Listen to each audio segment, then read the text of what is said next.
after I'd pried open the window with my crowbar. I never thought that I'd find myself here again.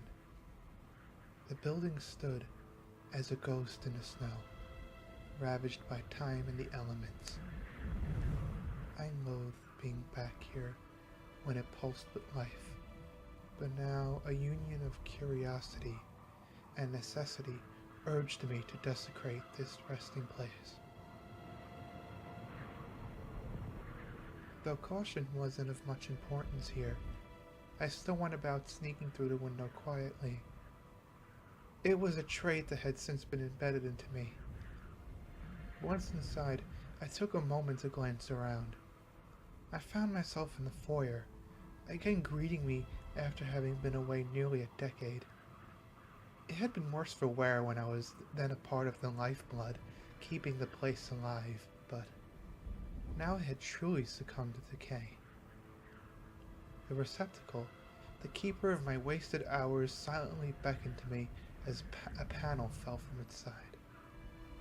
Remnants of paint flaked and peeled away, exposing the great portions of the behemoth's skeleton.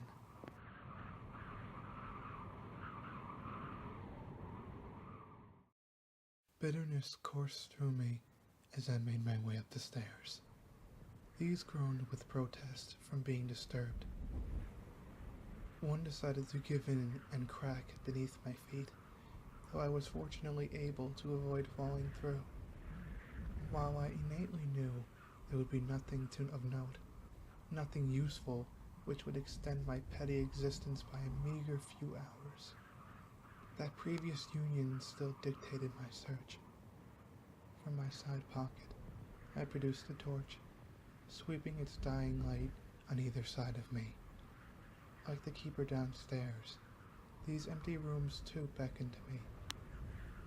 They once housed unfortunate people in our care, people who, despite their afflictions, viewed us as the sole beacon in their recoveries. Do you think you're fucking special? Watson, a short, husky orderly, replied to the patient as he sat up in his bed. I'd walk in on it too, as Watson delivered the patient's supper, a helping of watery thin soup, stale bread, and a cup of water. Too bad. Each wing gets 1 gallon of water each. Watson smiled sardonically at the patient, pushing along the meal cart with its squeaky wheels as he moved past me. Once Watson had gone, the patient turned to me with the same look, one of resignation. I produced a bottle of water from my coat and handed it to him. Of course, I knew I'd be reprimanded for it if I was found out, but I couldn't say no. Thank you, he muttered to me in his best English. He hardly spoke the language, but his eyes alone betrayed to me his gratitude. I sighed. Quantity over quality. This place's philosophy was. I clenched my fist and hit it against the withered door frame as this memory took the stage. The bed once occupied by the patient still remained there, although now it was scrunched, torn up, and ruined, much like his will, I imagined. Like the care given before, this room too contained nothing of use. I sighed, bringing about the curtain call, and moved on. I made my way down the hall, the flickering light of my torch becoming more sparse by the second. I had to hasten my search. There was only a few minutes remaining before I had to call it off. The rooms remained uniform despite their rotten age. I went through them all, each of them producing nothing but the same melancholy, visions of specters that once relied on me. As the hallway at last took a bend, I peered back at it. Ugh, 6 o'clock. Come on, let's go wake them up, Robinson said to me as he rose from his feet, rubbing the exhaustion from his eyes. We were assigned to keep an eye on the patients overnight as they slept. He too joined them in their slumber from his spot on the chair posted by the hallway corner. The hours for me had passed monotonously, as someone still had to count heads and radio it in. Get up. Let's go, Robinson stated gruffly as he peered in each one of the rooms. The patients begrudgingly rose to their feet, using their brief 45 minutes to wash and dress with haste. When they lined up waiting to head out to eat, Robinson glanced in each of the rooms and then turned to them with ire.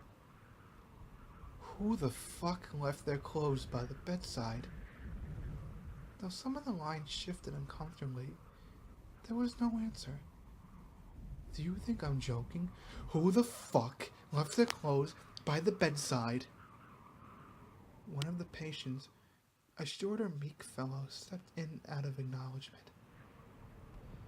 Get over there now and fold them like I told you all to. Do what I tell you, understand? To the rest of you, don't be like this piece of shit. I looked at Robinson, both bewildered and irritated. I understand we've got protocol, but there's no need to yell at them like that. But do they listen to you? He retorted.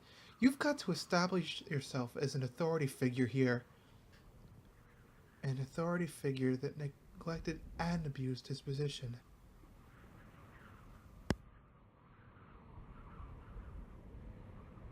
The rooms are cold at night, a patient said to me as he shuffled out of the room. Robinson, naturally, was asleep at this time despite it being so early in our shift. I know they are, I replied. I felt immense guilt. Cruelty was in abundance toward the patients that so depended on us. Most of it the result of poor management, negligence, and minimum maintenance, save for the budget, of course. I tilted my head and looked at him, noticing that his eyes fell upon my gray sweater. The thin clothing he wore wasn't adequate. I smiled softly and shrugged it off, handing it to him. Keep it. Though only for a moment, I never felt happier seeing the light in his eyes and how pleased he was before putting it on. He thanked me, then again shuffling back to bed. I was now only greeted by a stench, a miasma of decay. I moved to the front of the couch and looked upon the same face of the patient that had so long ago asked me to relieve him of the cold. His eyes were now eternally shut, his face missing bits and pieces of skin. It had become brown, significantly aged and petrified from time. From the portions of teeth visible, it was as if he was grinning at me.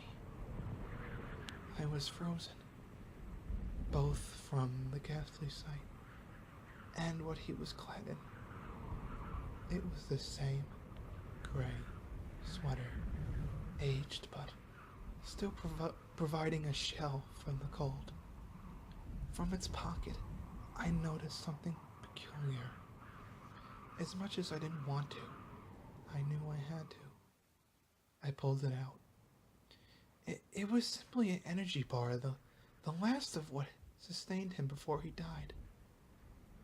I could feel tears welling up, one streaming down my weathered cheeks. This was his thanks to me, as minor as it was. That I knew. He returned here as this place was all he knew. No such place existed in the outside world for his unfortunate soul, none that would accept him. The timer I kept in my coat pocket then chirped. 5 minutes. It was time to leave. I turned away from him and worked my way once more through the deserted halls, past the receptacle and to the windows where I'd broken in. I put on my gas mask, the sole thing of protecting me from the toxic air outside. I emerged, peering at the perpetually dark skies. Though the sun had long since been shrouded by clouds from the fallout, I found a strange sense of beauty in it all. From the snow that blanketed the dead trees, to burying the skeleton of a building behind me. The cruelty and apathy present where I once worked before the world went to hell may have been on a smaller level. Yet, it's where it all started. Why negligence and cruelty spread into the lives all involved here and to those affected by it. It's also why supposed leaders gave in to differences and ravaged everything by fire. Maybe it's even why I was spared, while the rest died.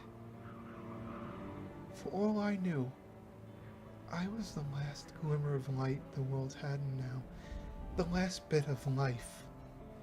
But eventually, that too would be snuffed out.